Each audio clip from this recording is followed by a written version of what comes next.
Hey everyone, I'm going to do a quick podcast on defending sexists, defending racists, and defending any other kind of ists or isms. And does that make you a fellow sexist, racist, whateverist, or, does that make you someone who propagates that? It comes from kind of like, the reason why anyone would want to do something like that is if they can see things from a level of the human being, the human being. Everyone has hands, feet, heads, shoulders, knees, toes. They have an abdominal region. They have calves, thighs. Even the human beings that might be paraplegic, quadriplegic, or missing an appendage here or there. Whatever. We all share, similar anatomy, maybe different types of blood, different types of feelings, cultural upbringings, and, as human beings, we've all tortured each other in some way or another, dating all the way back to the most ancient times when human beings were very, very primitive and not really forming much with their neocortex. And with that being said,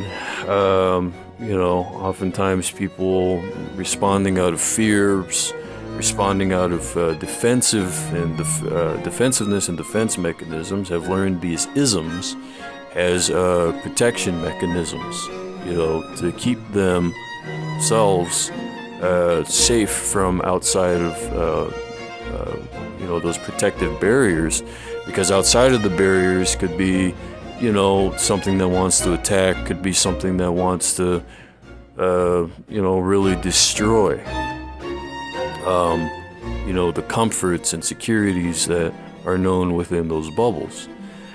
And that's why the USA just feels like one big giant testing ground and experimental grounds at this point, because there are so many different people here, there are so many different races, so many different types of people. People who think one way or another, whether it's traditional from back at home, fatherland, motherland, or whether or not it's, more forward-thinking executive decision-making, and no time for, the traditions of the old, and only time for, big ideas and seeing those ideas. It's just at the same time, it's like if the foundations, if the grounds aren't laid right, if the eyes and the ears are not pleased, from, the environmental factors, and there's obviously some kind of dissonance, some kind of an inconstant sort of activity that's occurring in the undercurrents of the activities that are overhead or that need to keep going through the process. And, that brings us back to these isms, where the isms are in the undercurrents, they're in the undertow, and it pulls people one way or another, whether or not they want that to happen, whether or not they feel like that. They have to actually analyze that part of themselves. So when someone like myself or anyone at all is defending anyone that is being an ist or has some sort of ism, it's good to analyze whether or not that person is defending that human being's right to be ignorant, and hopefully for the sake of their growth later on, because violence is not the answer. In terms of allowing people to be limited in their scope or limited in their way of thinking, to allow people to be ignorant for a little while until they go to school. They go from preschool and have to climb up to K-12. You don't stop someone at 6th grade because, they're 6th gradest or 7th gradest, or, you don't stop them at, an early grade. You let them grow. You don't fight them. You don't take them out of the schooling system and the education system. just because they have particular beliefs. It takes a while for people to mature. It takes a while for people to grow older, to grow into new ways of thinking, or to understand why old ways of thinking exist the way that they do. So, with that being said, it's just I come from oftentimes a neutral standpoint, a neutral grounds, and I like to neutralize the aggression and the rage, and who am I to do that? Sometimes I guess when patterns have been established, if there's been like a giant war ongoing between this gender and that gender, or these people who love one color more than another color or something like that, who am I to stand in the way of that kind of war, or that or of those battles? Who am I to have some kind of idea that is supposed to be prevalent or something like that? There are plenty of people in the world who have ideas, and it's hard to work together when you're working against each other constantly, and it's tough, because the most progressive, we do want the most progressive ideas and the most progressive ways of thinking and feeling to be propagated. We want that to be farmable for others, and some of us take leaps, into those dimensions of thinking. Some of us take leaps into isms and get stuck in those places, and it's not very fun. But when we are able to kind of tear those walls down, see things for what they are, put a smile on our own faces, and kind of see that we can mirror the world around us. We can make the world a happier place. We can think about it, think about the good things, and so anyways, that went from a lot of thinking to a lot of feeling, but it's something that I really think about a lot. It's something that I feel a lot, and I think it's important to really to be able to adjust one's own view and vision. And with that being said, we like to work. I like to work together with other people, and I've worked with a lot of people, with racists. I've worked with racists. I've worked with sexists. I've worked with people who have limited views. And just because they had limited views did not mean that they were bad human beings. There are people who won't want to put up with those kinds of views, because you're electrically charged, with that with hatred. You're electrically charged with natural boundaries. It's natural, sometimes unnatural boundaries that have been built up from very young times in your life. And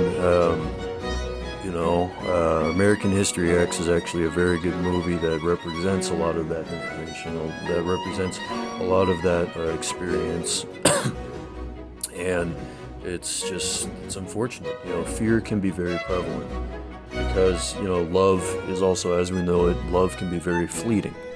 And just as love is fleeting, I guess you could say fear in and of itself is fleeting as well. It's just I've given a lot of chances to people who had been mean toward me, who had bullied me, and there are other things to learn about them. It's okay, for people to have that kind of outer shell. They still come from a family. They're still able to make friends. Are those people friends for some kind of reason? Do we know?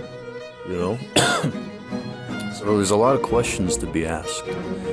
And it helps open our minds and be able to realize that we're actually safer than we think we are. And that's one of the problems with 2020. And, some of the years that have led up to this point is that there's an illusion of that there is no safety. There's an illusion that people are supposed to be insecure, that people are supposed to be fighting something that's actually invisible. and a lot of artwork that has been created between, I want to say, I mean, this artwork has been forming for a while, and it's very important to review. Sometimes not just information, books, knowledge, and things that you can read, literal things. But sometimes it's good to be able to be literate of the artwork that you're able to look at, and the artwork that you may have often just passed off as nothing really. So critical thinking, I had to grow up. I had to grow up and learn how to do that, how to be a critical thinker. And that's, it's something I wasn't good at when I was younger because I wanted things to be more happy. But life has taught me it's not always going to be happy, But it can be if you work on it, if you work toward it, if you stay positive, you keep your energy up, you realize there's a lot to do. There's a lot of things that can be accomplished. You eat some food, you drink some water, there's plenty of different juices. You go down to the gas station, a gas station that you fill a car up with gasoline. They still have a convenience store in there with plenty of different items. You got candies, you got sandwiches, you got hot foods, cold foods. It's incredible. All these different places, grocery stores, You got truckers driving these things back and forth. And how often do we just see trucks driving around? And it's just like, we pay no attention to it. We can't see, underneath the armor of it, but we can guess at what it is. But do we often ask? And that's, something we shouldn't take for granted is, a lot of the quote unquote blue collar workers of the world who are making all these things possible for a lot of the white collar people who have, who think that way and are financed that way, So we work together, we do our best to be positive. And if we can't work together, then we individually do our best to do something creative, to do something that could be considered responsible, in terms of decision making and integrity. And I can only say we do our best. I do my best. I know I do love myself. I've got a very high self-esteem, and I'm thankful for that. And I don't want to cloud other people's judgment, and I wouldn't want for other people to cloud their own judgment. So go ahead, have a wonderful, happy New Year. Thank you so much for listening. It's been a wonderful time doing this podcast, and this was a serious podcast. This wasn't necessarily satirical, as you can tell. So thank you so much. And yeah, bad things happen, but they don't have to happen, okay? So just pay attention. Thank you.